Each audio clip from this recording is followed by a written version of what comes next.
urukundo, mvugira ngo urukundo, twongeye kwinjira muri y'amazi magari atagira umusare kabuhariwe, nta muhanga wo kuyoga neza. Buri wese yagutungura, ariko igikomeye kurusha ibindi, nawe ushobora kwitungura. Mu rukundo niho havuye ya mvugo ngo nta kintu kidashoboka, ahubwo bitendwa n'imbaraga ziri inyuma yacyo. Urukundo si amarangamutima nk'uko benshi babitekereza, ahubwo ni imbaraga ziyoboye ayo marangamutima. Akagezi keza gatemba gatuje kuri bamwe, abakegereye bose bakagirwaho n'amafu, ku bandi ukaba umugezi mubi cyane w'urufunzo wuzuyemo ingona n'izindi nyamaswa z'inkazi. Benshi barohamiyemo, ubuzima bwabo burangirika. Ariko se ubundi urukundo ni iki? Ni akajambo gato k'imigemo ine, ariko gafite ingufu zibarirwa mu nzovu ibihumbi birenga 4. Mu gusubiza iki kibazo twibaza ngo urukundo ni iki, reka twifashishe inkuru. Ni inkuru y'urukundo rwa Niyonshuti Yannick uzwi nka Kiramani na Shemsa umudamu we. Inkuru yabo isanishwa n'inkuru z'urukundo zabayeho muri ibi bihe bya vuba. Ni inkuru yuzuye mu dushya dutandukanye, ariko inatangaje ku rundi ruhande. Gusa kuri kumva iyi nkuru ntibyabura. Ubwo ngomba gutya namanura nakoranga intoki ukabura zikubise ukahita uzigaruka zibanga. Ndavuga rero no muromito nzamurya gute? Ndakubwira ko ndirwaza. Wahamye ati rero ntuvorohemo. Kumva byageze aho ngaho kukugira nshaka gukora utubwira utamumva imbaraga zimeze nk'izagarutse. Mu numva imbaraga zagarutse ngo reka naye. Nashinago zagarika nahe zagarutse, nago bari gushaka umwanya turwanye wose zagarutse. Ariko n'amarira naza ntukeka ko ari intege nkeya zawe, ahubwo umenye ko ari imbaraga nyinshi z'iyi nkuru. Ndabandi kukubwira inama bagenzi banjye barambye turumasa, nawe ubwo kwitunga byakonane ngo ujye gutunga n'undi ati hunga uzagaruka umwana yarakuze. Ubyumva umwana yarakuze byararangiye. Atekereza wanyu, atekereza nawe navuga ati none sasa urabubaye mu buzima wanyu ni wakwirukana cyangwa se njye ubwanjye ni munga urabifata gute? Uratangira ibitekerezo kubyizera byose nagiye nguhereza n'iki byose, ukuntu wabanje kumbwira ngo imbere yuko mukara busuye ukabanza ukandahiza.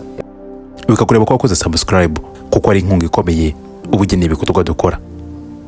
Nubikunda ujye gukora like, ubisangize n'abandi. Aime Confiance ni uri kumva, ni nawe uguhaye ikaze. Inkuru y'urukundo n'ugwa Kiramani na Shemsa ni inkuru itangaje, ni inkuru yavamo igihangano cyiza, ibaye itunganijwe igakundwa amafilime mbarankuru.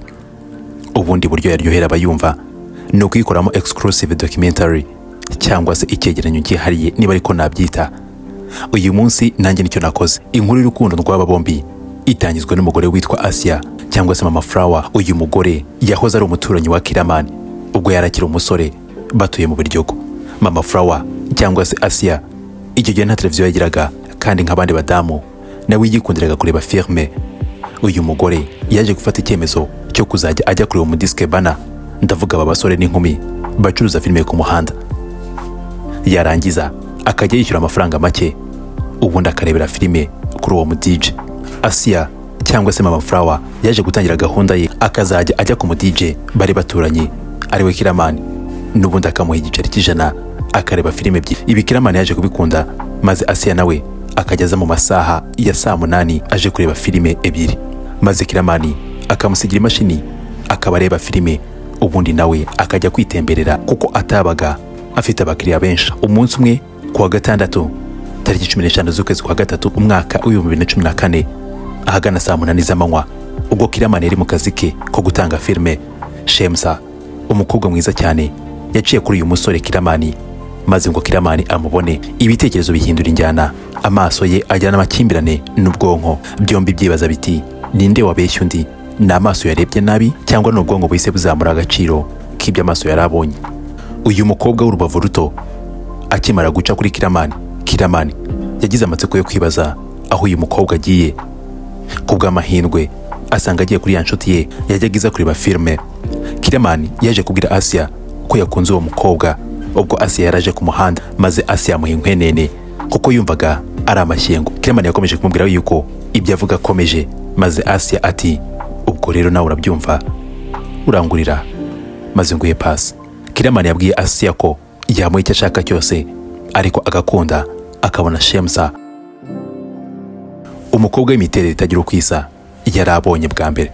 Ubwo Asia yabitekerejeho gato, ubundi yubura amaso areba Kiramani atuje cyane, ati kugira ngo mbahuze uremera ko ubwo Kiramani yatangiye kumera amacandwe yibaza ko Asia agiye kumwaka ikintu atabonera ubushobozi, maze Asia akomeza agira ati uremera ko nzajya ndeba filime zose nshaka igihe cyose udafite abakiriya?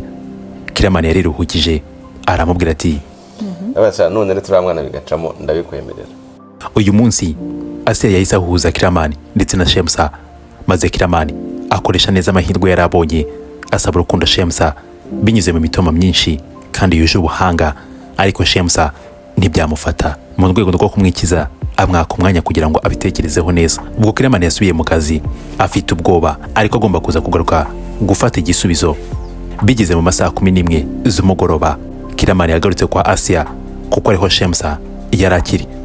Azaje gufata igisubizo, maze Shemsa umukobwa mwiza ariko ari wapinze Kiramani amubwira ko gukundana bidashoboka. Kiramani yahise acika intege mu buryo bugaragara, ariko asaba imbabazi uyu mukobwa kubwo kumukunda, agahita anamwereka amarangamutima ku munsi wa mbere, maze amusaba ko nubwo we atamukunda ariko yamuha uburenganzira bwo kumukunda. Igitangaza cyari kivutse uwo munsi, umuhungu w'inyamirambo mu Biryogo yaratewe indobo, nyamara ntako atagize, ariko Shemsa we yiyumvaga ati nje kumbika mu kunyica mu mutwe. Ikintu cya mbere wanje kunyicisha mu mutwe ni ukwicisha bugufi no kwiyoroshya, ariko none agatima kakambwira ati nibyo wowe nibyo. Nyuma y'igihe cyenda kugera ku isaha, Kiramani bamaze kumutera indobo ndetse yanasubiye mu kazi ke afite intege nkeya, umutima mubi ndetse no gushibura abakiriya, Asia wa mugore w'inshuti ya Kiramani yaje kumureba amubwira ko Shemsa amushaka. Ubwo wari hamaze kuba nko mu masaha 12 z'ijoro, Kiramani yaragarutse aza kureba Shemsa n'ikinyabupfura cyinshi cyuzuyemo n'injuga ati mwanshakaga. Shemsa yabwiye Kiramani ko ibyo yari amubwiye mu kanya byarigerageza kandi ko yaritsinze, amubwira ko yiteguye ko bakundana ijoro rito bumva mu ndirimbo zitandukanye bakaribonesha amaso yabo kandi ari iryabo aribo baryiyubakiye. Ubwo Kiramani yasabwe n'ibyishimo ndetse umushinga w'urukundo uhita utangira. Ubwo umunsi wa mbere bahuye ni nabwo bahise bakundana. Amasaha 5 yarahagije ngo bahitemo inzira ibanogeye, byitwa amasaha 5 ariko bingana n'imyaka 5 kuri Kiramani, bitewe n'uburyo uyu mukobwa yabanje kumugerageza ashaka kumenya niba Kiramani ari umusore ukomeje, ndetse ashaka kureba niba hari itandukaniro rye n'abandi basore yitaga yuko baraba mu bihe byateye. Ubwo aba bombi batangiye gukundana ndetse bemeranya ko Shemsa agomba kuzajya asura Kiramani inshuro 2 mu cyumweru, banzura umunsi wo kuwa 2 ndetse no kuwa 4. Ibi byari itegeko ritagira irengayobora, ku buryo nta n'umwe muri bo wari wemerewe kugira iyindi gahunda afata muri iyo minsi 2. Kiramani yabaga afite umukoro buri wa mbere na buri wa gatatu, umukoro wo kugura pome n'ibirayi yagombaga kotsa bukeye bwaho, kuko aribyo Shemsa umukunzi we yakundaga cyane. Burya nta nkuru y'urukundo itagira udushya, ariko iyo nakasa mutwe, umugani w'aba basore, nubwo tutaramenya ngo ako kasa umutwe nagaki. Nyuma y'igihe Shemsa asura Kiramani ntagere mu rugo, Kiramani yaje kumusaba ko yamwereka iwe, undi nawe arahakana, ariko aza kugira barabyemera. Umunsi wa mbere Shemsa agera mu rugo kwa Kiramani, ni umunsi Kiramani yumvaga araza kumwaka kabizu nk'umuntu bakundanaga. Ushobora kumva ko byoroshye, ariko byabaye ikibazo cy'ingorabahizi kugira ngo Shemsa yemere gusoma Kiramani kwitama. Nyuma y'umwanya utari muto, Kiramani amwinginga, Shemsa yaje kubyemera maze amusoma kwitama. Uyu munsi ni umunsi wa 2 warunejeje Kiramani mu rugendo rw'urukundo, kuko yari amaguru yayamanitse akanyamuneza ari kose, akanyuzamo akisetsa, yumva ari we musore ukunzwe ku isi. Mbese ubundi yumvaga Romeo baramubeshyeye atarigeze akundwa. Urukundo rwa Kiramani na Shemsa rwakomeje kuba filime yuzuye udushya gusa, by'umwihariko dore ko uyu mukobwa yari umukobwa ufite umuco n'amahame yihariye, ku buryo bitari bworohera uwo ari we wese kumukura kuri aya mahame. Bakomeje gukundana, ariko hakabaho kwishishanya cyane. Inshuro zose iyo Shemsa yazaga gusura Kiramani, yazaga yambaye yikwije cyane, ku buryo nta kindi gice cy'umubiri cyagaragaraga uretse amaso, intoki ndetse n'ibirenge, nk'umwe mu mico ikomeye y'aba Islamukazi. Nyuma y'umwaka umwe aba bombi bakundana, umuryango wa Shemsa waje gupanga kwimuka bakava i Kigali bakajya gutura i Kibungo. Inkuru yo kwimuka kwa Shemsa akajya i Kibungo ni imwe mu nkuru mbi zatashye mu matwi ya Kiramani mu rugendo rw'urukundo rw'aba bombi. Kiramani wari waramaze kuganzwa n'amarangamutima y'urukundo yatangiye kwibaza uburyo azabaho Shemsa atamuri hafi biramucanga. Ku bw'amahirwe atabaho kenshi, uyu muryango waje guhagarika igitekerezo cyo kwimuka bajya i Kibungo, maze ubuzima babukomereza i Kigali. Nyuma y'igihe kinini bakundana, Kiramani yaje kugira igitekerezo cyo kuba yazaryamana n'uwari umukunzi we bari bamaranye igihe. Umunsi umwe Kiramani yarirwaje ndetse atumaho umukunzi we Shemsa. Shemsa yaje yihuta aje kureba uko umukunzi we ameze, maze ahageze Kiramani yasabye Shemsa ko yaza akamupfumbata kuko atari ameze neza. Gusa yibuke ko yari yirwaje. Shemsa yarabyemeye akuramo imwe mu makanzu yari yambaye, dore ko mu muco wa Islamukazi bambara amakanzu arenze imwe kandi icyarimwe. Shemsa yakuyemo iy'inyuma asigarana iyindi kanzu y'imbere. Araza yegera Kiramani, ubundi aramupfumbata nk'umuntu wese uri kwita ku murwayi, byongeyeho umukunzi we bamaranye igihe. Kiramani yarabonye amahirwe atagira ya kabiri yo kuba noneho yagera ku ntego ye, dore ko yifuzaga kuba yaryamana n'uyu mukunzi we bari bamaranye igihe mu rugendo rw'urukundo.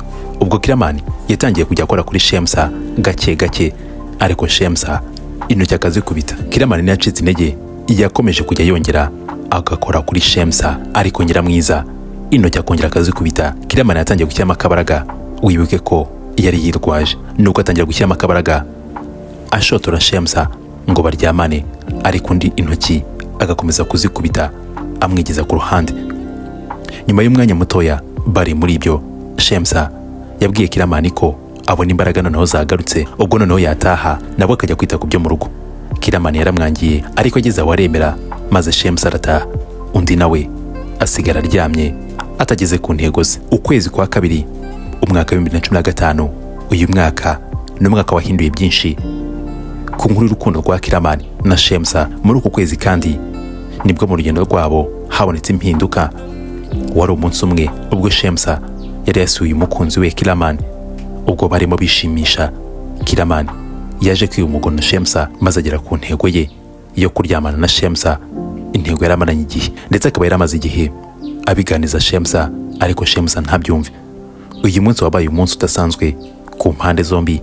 Shemsa yararakaye cyane, ndetse ahita afata n'icyemezo cyo kumara icyumweru cyose atavugisha Kiramani. Nyuma y'icyumweru aba bombi bariyunze, ndetse urugendo rw'urukundo barukomereza aho bari bararusubikiye, ndetse impinduka nshya mu rugendo rw'urukundo rwabo bazakirana yombi. Nyuma ziza kuba igikorwa cy'ibyishimo kandi gikenerwa kenshi ku mpande zombi. Umunsi umwe Shemsa yifuje kugerageza Kiramani ngo arebe ingano y'urukundo amukunda, maze abeshya Kiramani ko ari kwitegura agiye kujya i Kibungo igitaraganya, kandi ko azagaruka nyuma y'igihe kirekire. Kiramani kubyakira byaranze, ariko aza kugerageza arabyakira kuko nta yandi mahitamo yari afite. Uwo munsi Kiramani yahuye na musaza wa Shemsa, amubaza aho Shemsa ari. Yiteguye kumva ko yagiye i Kibungo, yatunguwe no kumva musaza we amubwira ko asize Shemsa mu rugo ari kwirira ibisheke. Kiramani yagize uburakari bwinshi, nyuma aza guhamagara umukunzi we Shemsa. Uyu niwo wari ubaye umunsi wa mbere Kiramani abwira Shemsa nabi kuko yari yamubeshye. Ubwo bavuganye nabi, Shemsa atangira kurira nk'ibidahagije, ahita abwira Kiramani ko amutwitiye umwana. Kiramani yabaye nk'ukubiswe n'inkuba, abura yacira ndetse n'ayamira, amaso aratukura n'intege ziba nkeya. Ariko muri nkeya yarasigaranye yabwiye Shemsa ko bagomba kuzahura ejo ubundi bakaganira. Bukeye bwabo barahuye, ndetse bajyana gupimisha Shemsa ngo barebe niba atwite, basanga kuko aratwite. Kiramani yakomeje kugira igihunga, ndetse ntanizere ibyo amatwi ye arimo kumva ku kanya. Ati wasanga n'ubundi arakagambane ka Shemsa na muganga barimo barambeshya. Ubwo Kiramani yahise ajya kugura teste, ubundi asaba inshuti ye ko yapima Shemsa. Bamupimye n'ubundi basanga aratwite. Kiramani yongeye gukubitwa n'inkuba, ubwoba buramutaha, abura intege. Aba bombi batashye batavugana, mu nzira bameze nk'aho bataziranye. Bageze aho bagomba gutandukanira, Kiramani yaganirije Shemsa mu magambo make cyane yari afite ako kanya. Ati inda ndayemera, ndabyemera rwose n'iyanjye, kandi uko byagenda kose ntago nakwihakana. Gusa nawe urabibona nta bushobozi bwo gutunga urugo mfite, ahubwo rero reka dutegereze ingaruka zibizavamo. Ubwo baratandukanye. Kiramani ajya kugisha inama inshuti ze, maze bamugira inama yo gutoroka akazagaruka umwana yarakuze, kuko icyo gihe nta bushobozi yari afite bwo kuba yatunga urugo. Yatangiye kumva izi nama zaba ari nziza, gusa yibuka ko mbere y'uko aryamana na Shemsa bwa mbere yamurahije ati irahira ko ninguha ubusugi bwanjye utazigera umpemukira, maze na Kiramani akarahira. Iri sezerano yarahiye ryatumye adakora igikorwa cyo guhunga, ahubwo agahagarara hamwe agahangana n'ingaruka. Nyuma y'iminsi mike Kiramani yaje kubona akazi k'ubuporomberi mu Bumwe Grand Hotel, atangira kujya ahembwa udufaranga duke duke, ariko iminsi ikicuma. Umunsi umwe ubwo yari mu kazi ari hejuru muri plafo, Shemsa yaramuhamagaye amubwira ko bamwirukanye ubwo inda yari imaze kugira amezi 5. Kiramani acyumva iryo jambo ry'uko Shemsa bamwirukanye yahise yikanga, telefone iramucika. Agiye kuyikurikira ahanukana nayo, kubw'amahirwe ya nyagasani agwa mu bikarito ntiyavunika. Ubwo Kiramani yahise abwira Shemsa ko yaza aho Kiramani yabaga, umuhungu babanaga akamuha agafunguzo ka geto. Kiramani akaza kwamusanga. Kiramani yaje gutaha asanga Shemsa mu rugo. Ijoro ryose baraye baganira. Shemsa yasabye Kiramani ko yajya kwibera ikibungo, undi nawe akaba ashaka amafaranga byibuza bakazabana hari ikintu bafite, ariko Kiramani arabyanga. Ubwo Kiramani yabajije Shemsa niba koko aje gushaka cyangwa se aje kubaka. Shemsa yabwiye Kiramani ko aje kubaka, undi nawe ati ngaho rero ubu ngubu tugiye kubaka urugo. Naha nsoreje igice cya mbere ku nkuru y'urugendo rutoroshye n'urukundo rwa Kiramani ndetse n'umudamu we Shemsa. Baciye muri byinshi kugeza ku kubana. Nyemera tuzasubira ubutaha mu gice cya kabiri. Niba wayikunze ibuka gukora like ndetse na subscribe. Aime Confiance niwe wumvaga, ni nawe ukubwiye uti bella ciao, bella ciao.